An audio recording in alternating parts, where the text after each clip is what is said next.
Meus irmãos, hoje no calendário cristão, nós celebramos o primeiro domingo do Advento. Eu sei que para alguns, falar sobre calendário cristão, sobre Advento, pode soar um pouco estranho, devido ao fato de muitos não estarem tão acostumados com o calendário litúrgico. Mas nós somos uma igreja que observa o calendário litúrgico, afinal todos nós temos um calendário, não é mesmo? Todos nós usamos um calendário para organizar o tempo, trabalho, descanso, momentos em família, atividades em igreja ou outras demandas. A verdade é que os calendários estão sempre lá, basicamente ditando os nossos ritmos, não é assim? Então a pergunta é: por que nós temos um calendário cristão? A resposta é que esse calendário cristão nos ajuda a lembrarmos dos importantes atos de Deus na história da redenção. Dizem que o calendário litúrgico foi criado por alguns cristãos entre os séculos 3 e 4. E esse calendário ele passa a ser utilizado por diversas igrejas ao longo da história. E justamente o seu propósito fundamental é redirecionar o nosso olhar para Jesus e nos ensinar a nos relacionarmos com Ele em nossas atividades diárias. E o Advento marca então o início do calendário litúrgico. E a palavra Advento é uma palavra que vem do latim, que significa o quê? Chegada. É justamente um período que antecede o Natal. É o período onde nós vivemos a realidade do já e ainda não. É o período em que nós vivemos na espera do retorno de Cristo. Acontece que nós fomos submetidos a um caos. Não é assim? Estamos sempre com pressa, correndo, e muitas vezes, sem sabermos para onde estamos indo. Estamos seguindo claramente o ritmo deste mundo. E com isso parece que às vezes o nosso coração é amortecido, anestesiado, ao ponto de nós não aguardarmos com grande expectativa o retorno glorioso de Cristo. Então, esse tempo de espera deve fazer com que a nossa consciência e coração se voltem para as ações de Deus, tanto no passado, para as profecias cumpridas em Cristo, para as ações também dele no presente, mas também as ações do futuro. Obrigado, Gabi.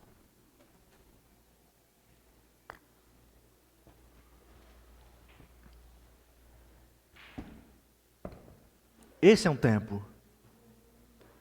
Esse é o tempo para nós refletirmos sobre a vida, sobre os nossos ritmos e hábitos, sobre nossas prioridades. Enquanto que a cultura vive em um ritmo absurdamente louco, que estão sempre numa luta contra o tempo, tudo tem que ser para ontem. Você tem que estar produzindo, produzindo e produzindo. E onde você demonstra qualquer sinal de cansaço, de esgotamento, é visto como fraqueza. Eu não sei se você percebeu, mas nós temos visto o crescimento de inúmeras doenças devido a essas correrias constantes. Pessoas extremamente esgotadas. É o burnout, crises de ansiedade, depressão. E muitas doenças ocorrem devido à influência dessa correria maluca do nosso dia a dia. E muitas vezes somos tão influenciados por essa cultura, que não notamos que estamos vivendo no mesmo ritmo. Então vem o Advento e diz: ei, esse é um tempo de desaceleração. Esse é um tempo de esperança e espera. Esperança porque o Filho de Deus encarnou e veio até nós para nos salvar. Perceba, Ele veio até nós. Mas agora é também um tempo de espera, porque o Filho de Deus que morreu, mas ressuscitou, Ele voltará. É esse tempo de espera que estamos, aguardando a segunda vinda de Cristo. Na primeira, como nós cantamos, a primeira vinda, Cristo veio em humildade. Cristo veio como uma ovelha. Mas agora na sua segunda vinda, será em majestade e glória. E como lemos, todo olho verá. Por isso que a igreja aguarda com grande expectativa o retorno do grande rei, que não virá mais como um cordeiro, mas virá como um leão.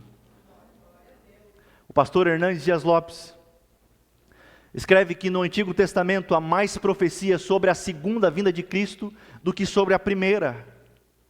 E no Novo Testamento todos os livros falam da segunda vinda de Cristo, exceto Filemão, 2ª e 3ª João. Nós esperamos por esse momento. E essa espera não significa, não implica em um abandono da vida presente. Muitos viveram dessa maneira. Se Cristo vai voltar amanhã, então comamos e bebamos, aproveitamos o hoje, não tem mais amanhã. E vivem desregradamente. Mas essa espera implica em vivermos de maneira adequada, de maneira que Deus deseja que vivamos. Enquanto o mundo vive de uma forma desesperada, sem saber para onde está indo, o povo de Cristo sabe muito bem do seu destino. E por isso, vive nessa expectativa, nessa esperança, nessa espera, da maneira que o próprio Deus diz que devemos viver. Como vivemos essa expectativa? Abra sua Bíblia comigo. 2 Pedro, capítulo 3, dos versos 10 a 13. 2 Pedro,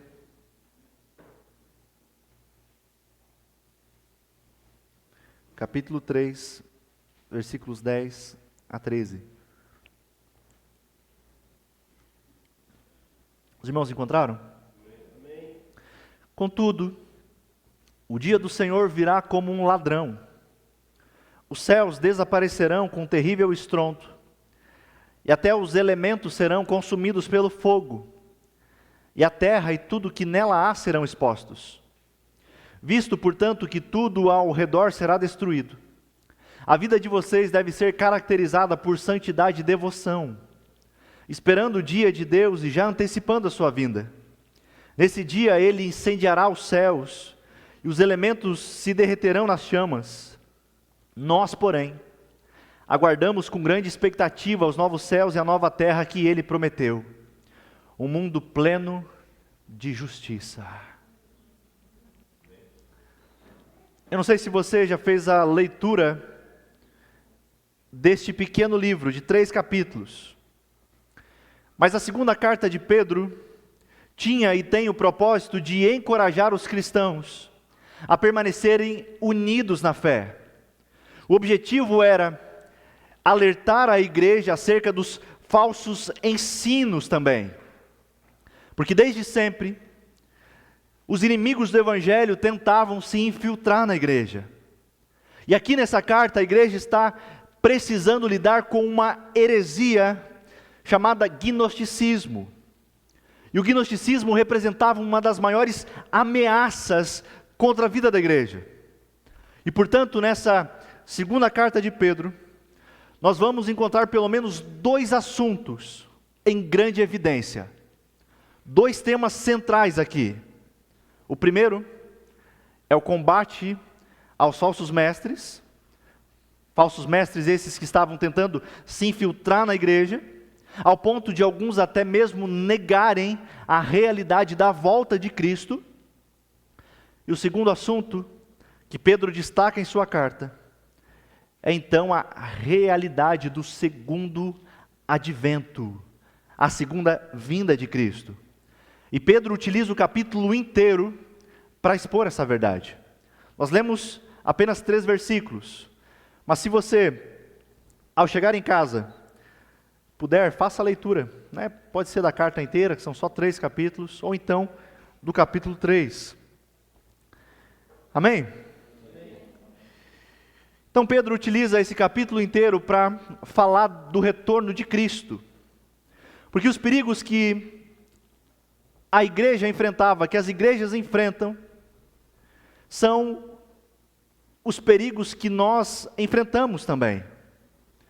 Que é o perigo da dúvida, é o perigo da relativização da verdade. E nós vimos que em toda a Escritura, que isso sempre foi uma estratégia do inimigo, de tentar colocar dúvida naquilo que Deus falou. Você lembra do primeiro casal? Não foi exatamente assim?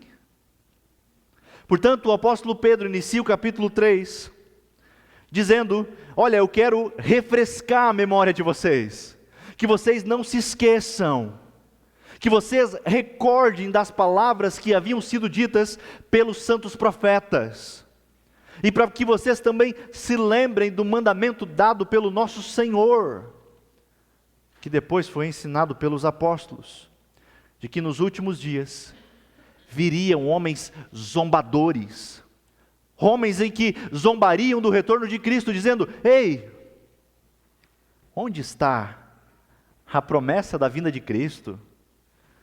Eu acho que Ele não vem, eu acho que isso é balela. Mas Pedro está dizendo, Pedro está fazendo um panorama, dizendo, antes mesmo dos apóstolos, antes de Cristo, os profetas já anunciavam o grande dia. E agora chega essa turma aí, que chega querendo zombar, dizendo, ei, onde está? Será que Cristo vai vir mesmo? Afinal, está demorando demais. Eu acho que ele se esqueceu. Então Pedro continua, segue e diz à igreja, haverá um dia do juízo. Haverá um dia em que nós veremos a condenação dos ímpios. O apóstolo Pedro faz questão de lembrar dessa condenação. Condenação que haverá para aqueles que não estão em Cristo. Versículo 7, a gente vê isso. E logo em seguida, nos versículos 8 e 9, Pedro diz, logo amados, não se esqueçam disto. Para o Senhor um dia é como 1000 anos, e 1000 anos como um dia. Na verdade, o Senhor não demora em cumprir a sua promessa, como pensam alguns. Pelo contrário, Ele é paciente por causa de vocês. Não deseja que ninguém seja destruído, mas que todos se arrependam. Deus é paciente. Ele não consumará o seu reino, até que o último dos seus eleitos seja levado até Ele. Então, após o apóstolo Pedro refutar a ideia desses homens que zombavam do retorno de Cristo, ele diz, esses homens podem até zombar do retorno de Cristo, mas tenho certeza, Ele voltará. E agora nós entramos no texto da nossa meditação. Versículo 10, contudo, o dia do Senhor virá como um ladrão. Os céus desaparecerão com terrível estrondo, e até os elementos serão consumidos pelo fogo, e a terra e tudo o que nela há serão expostos. Se você está familiarizado com as Escrituras, você vai perceber que essa é uma metáfora que também é utilizada por Jesus e Paulo. E essa metáfora que Pedro utiliza aqui tem o objetivo de mostrar que o dia do Senhor, ninguém saberá quando será. Essa é a verdade. E Jesus, quando nós olhamos para os evangelhos, Jesus ao contar essa metáfora, ele diz, olha, se o pai de família soubesse exatamente a que horas o ladrão viria, é claro que ele ficaria atento e não permitiria que a casa fosse arrombada. E então Jesus segue e diz, estejam preparados, pois o Filho do Homem virá quando vocês menos esperam. Pedro está fazendo essa menção ao ensino de Jesus. E a intenção de escrever isso não é para dizer, não, está vindo um arrebatamento secreto aí, com uma ideia muito popular que se tornou popular em nossos dias. Mas a ideia de por que Pedro escreve e fala sobre isso é para que a igreja seja vigilante. Como nosso irmão Miro falou no começo, para que a igreja esteja preparada para esse grande dia. Enquanto que o mundo será pego de surpresa, a igreja sempre esteve aguardando esse retorno. É por isso que nós aguardamos com esperança, pois um dia toda a espera será suprida. Um dia os reinos deste mundo serão destruídos, os ídolos não se sustentarão, nada que o homem tem poderá ficar de pé diante de Deus. As grandes obras serão consumidas pelo fogo. Todas as coisas das quais os homens mais se orgulham hoje, nenhuma ficará de pé. Quando os pecadores estiverem diante do trono de Deus, não terão coisa alguma para mostrar como prova de sua grandeza. Tudo será desaparecido. Não há boas obras que pode permanecer de pé diante de Deus ao ponto de dizer que Deus tem que me abençoar por isso. E a aparente demora da segunda vinda de Cristo, além de nos levar a uma vigilância, também não pode nos deixar cairmos em um relaxamento espiritual, esfriamento, mornidão. Pedro está mostrando isso. Então no versículo 11, ele faz uma pergunta. Se as coisas são assim, se as coisas serão destruídas, se as coisas um dia terão fim, que tipo de pessoas deveis ser? Você já refletiu acerca disso? Sabendo que todas as coisas um dia terão fim, como devemos viver? Na versão NVI, o texto diz que tipo de pessoas é necessário que vocês sejam. Que tipo de pessoas devemos ser enquanto aguardamos o retorno de Cristo? O apóstolo Pedro nos dá pelo menos 4 maneiras de como devemos viver esse tempo que aguardamos o retorno de Cristo. Primeira e segunda maneiras. A parte B do versículo 11 diz que, escreve o apóstolo Pedro, a vida de vocês deve ser caracterizada por santidade e devoção. A santidade é a marca de todo discípulo de Cristo. Dizer ser cristão e não viver uma vida de santidade é contradição. É que nem eu dizer, eu sou gremista, mas eu saio por aí com a camisa do Inter. Não tem como. É o que nós vemos ao longo das Escrituras, é o que Pedro está mostrando. Vocês que vivem nesse tempo de espera, a vida de vocês tem que ser caracterizada por santidade. O escritor aos Hebreus escreve, sem santidade, ninguém verá o Senhor. Devemos ser pessoas marcadas por uma conduta santa. E perceba que o verbo que Pedro utiliza aqui, indica que há uma obrigação de Deus aos seus filhos, para que sejam santos. Isso significa que santidade não é uma opção. Santidade não é um tipo de roupa que você decide vestir. Não, hoje eu estou vestindo de santidade. Não, mas amanhã é segunda-feira, então a gente deixa para lá. Não. Santidade não é apenas para alguns. Deus é santo e Ele nos salvou para nos tornar como Ele é. Por isso que a santidade é a marca inevitável do discípulo de Jesus Cristo.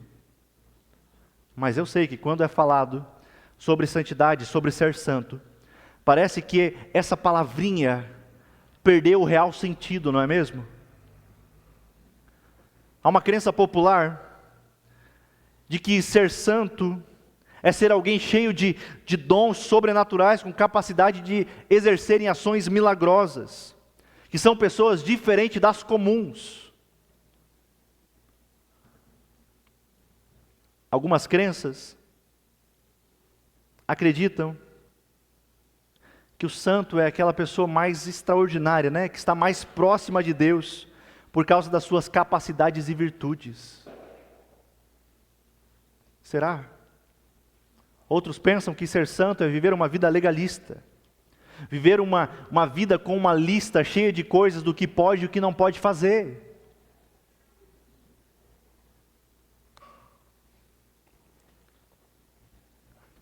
Para outros, ser santo é se isolar do mundo, totalmente. Mas o que diz as Escrituras? Santidade significa ser separado. Mas o que significa ser separado? Pelo menos duas coisas. O sentido negativo de ser separado é o chamado da santidade para nos separarmos do pecado. Esse é o sentido negativo. Afastem-se do pecado, não vivam para o pecado, não sejam seduzidos pelo engano do pecado. Mas o sentido positivo de santidade é ser separado, né, dessa separação é nos consagrarmos a Deus. Esses dois conceitos, separação do pecado e consagração, marcam uma vida de santidade. É por isso que a santidade envolve toda a nossa vida, todas as áreas da nossa vida. Muitos dizem, não, eu sou santo, mas na minha área financeira eu não sou tão santo assim. Não, eu sou santo, mas nos meus relacionamentos eu não sou tão santo assim. Não, eu sou santo, mas eu separo um pouquinho aqui no meu trabalho. Não. É um chamado 7 dias por semana, 365 dias por ano, ou 366 quando o ano é bissexto. Não tem. Fazer separações. O Dr. Joel Bick, um homem maravilhoso, especialista nos puritanos, ele diz que a santidade nunca se apresenta na Escritura como um conceito farisaico, com uma lista sem fim de fazer e não fazer. E ele diz, pelo contrário, a santidade é um compromisso para toda a vida, de nos separarmos para o senhorio de Jesus Cristo. E ele diz mais, a santidade não é uma lista, mas santidade é um estilo de vida. Santidade significa viver para Deus.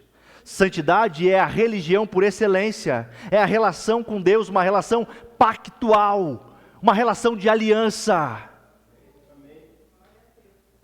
que é manifestada pela fé e prática, através de todas as esferas da vida. Mas percebam que além da santidade, Pedro diz que nós devemos ser piedosos. E a palavra grega para piedoso significa algo que é agradável a Deus, é como um aroma agradável a Deus. É você viver o corandeu, o que é isso? É viver diante da face de Deus para a glória dEle. Viver uma vida piedosa é ser alguém temente a Deus, com o coração cheio da presença dEle, que o ama acima de tudo e se deleita na sua vontade. É por isso que o apóstolo Pedro diz, vivam de maneira santa e piedosa, o aguardando, sabendo que Deus tem trabalhado em nós e por meio de nós enquanto esperamos.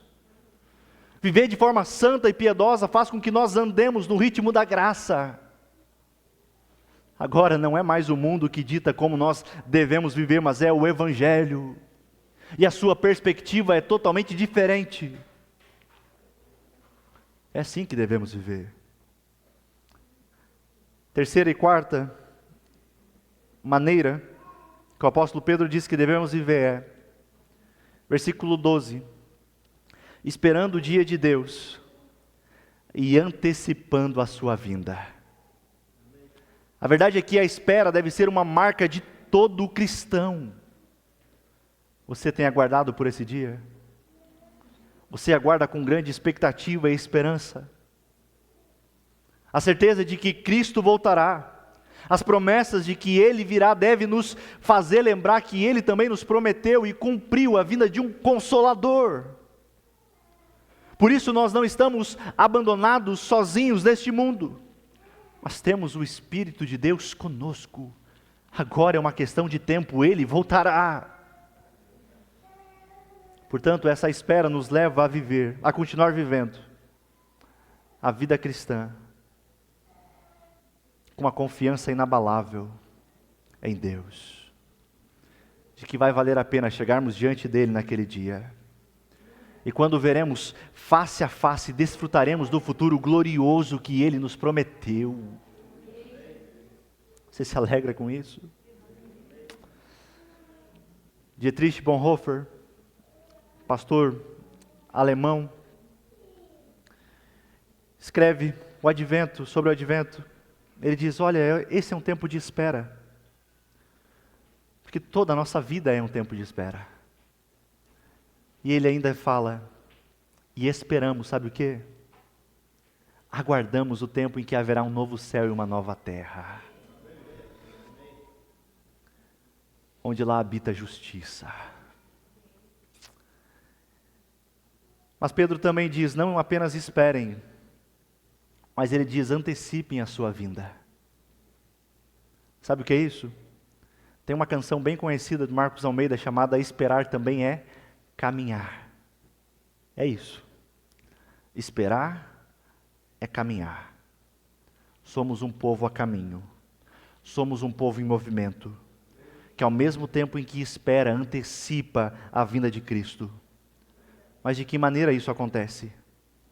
Quando nos levantamos com voz profética em nossa geração, assim como foi João Batista, preparando o caminho. Pedro, ao dizer que devemos nos apressar a vinda do Senhor, ele está dizendo, proclamem esse Evangelho, levem o Evangelho. E nós o levamos adiante testemunhando dele, vivendo de maneira digna do Evangelho, não tendo uma vida dupla, uma vida aqui e outra lá fora. Pois mesmo que tantas coisas tenham mudado, o Evangelho permanece sendo o poder de Deus para a salvação.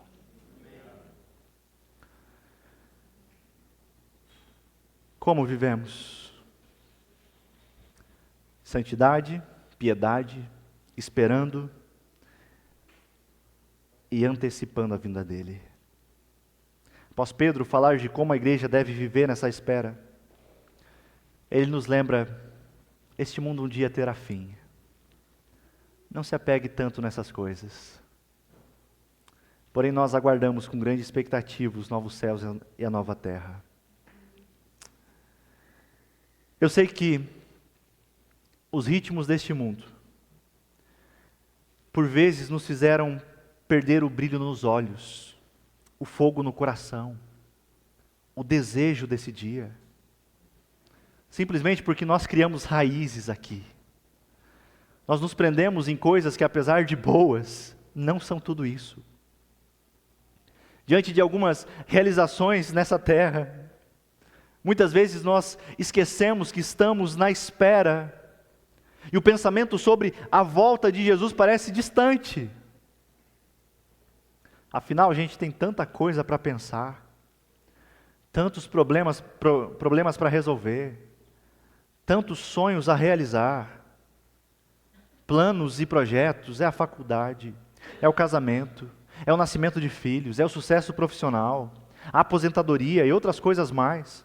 E nenhum desses aqui é pecado, não, todas essas coisas são coisas boas. Você pode desejar isso, você deve desejar isso. O problema está quando essas coisas desviam a nossa atenção. Muitos desviam a atenção do grande retorno de Cristo e se apegam em coisas tão pequenas. Pequenas, talvez seja, quando eu falo pequenas, não são Não estou querendo menosprezar, não é isso. Mas eu digo pequenas devido ao tamanho da eternidade, ao tamanho de quem Deus é. E normalmente as pessoas se pegam pensando, olha Jesus, eu espero a sua volta. Muitos cristãos vivem assim, dizendo, eu espero Jesus.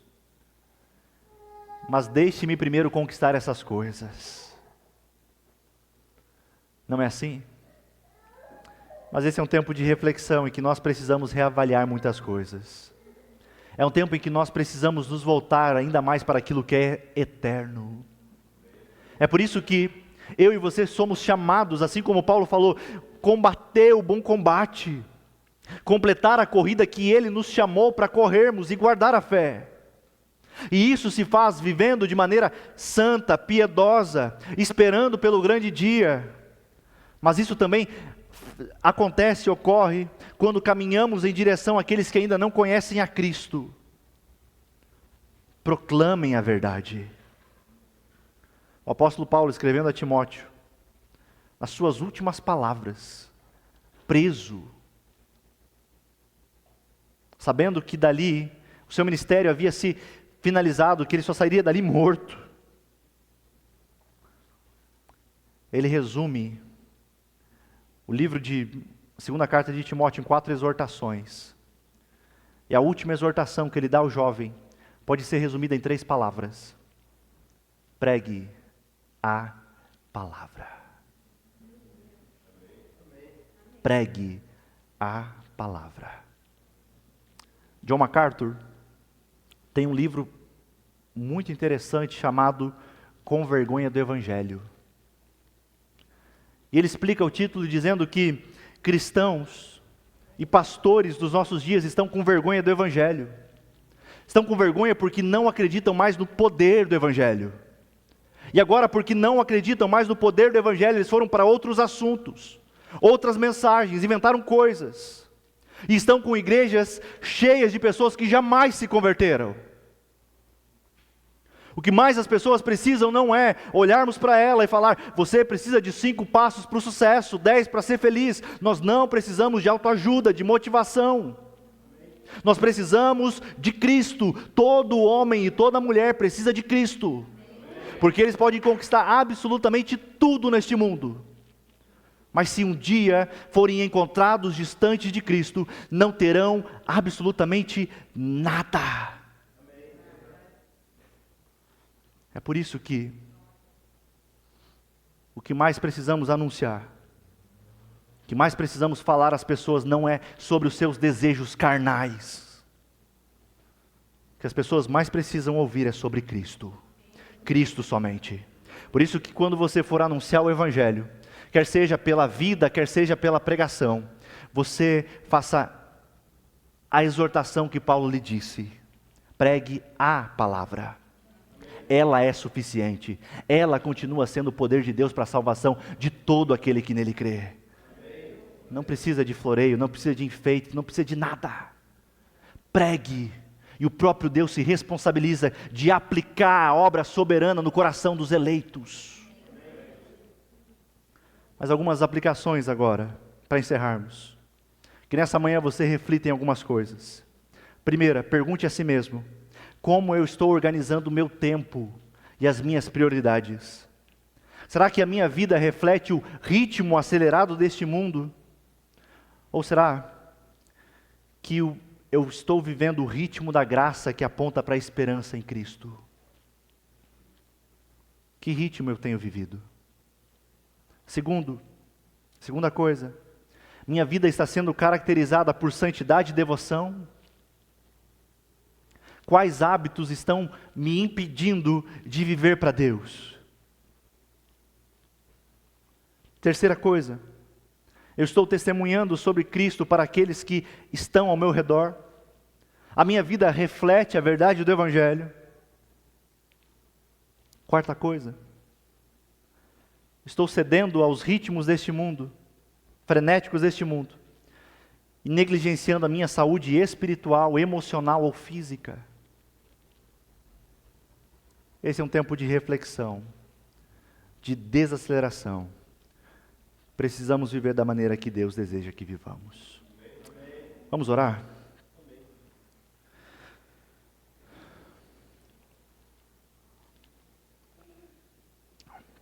Obrigado, Senhor, por essa manhã gloriosa, onde nós temos aprendido de Ti, onde temos louvado o Teu santo nome, onde temos desfrutado dessa comunhão maravilhosa. Como vimos, Pai, que esse tempo de advento seja realmente um tempo de reflexão, de espera, um tempo onde possamos refletir em coisas que precisamos mudar, para vivermos no ritmo da graça, no ritmo que o Senhor deseja. Senhor, nós te pedimos também que, mediante aos diagnósticos, quem sabe, que fizemos nesta manhã, possamos observar as nossas falhas, os nossos pecados. E muda, Senhor, o nosso coração, muda quem nós somos para vivermos de forma piedosa, de forma santa, aguardando o Teu retorno e também antecipando a sua vinda. É o que desejamos. Assim pedimos em nome de Cristo Jesus. Amém. Meus irmãos,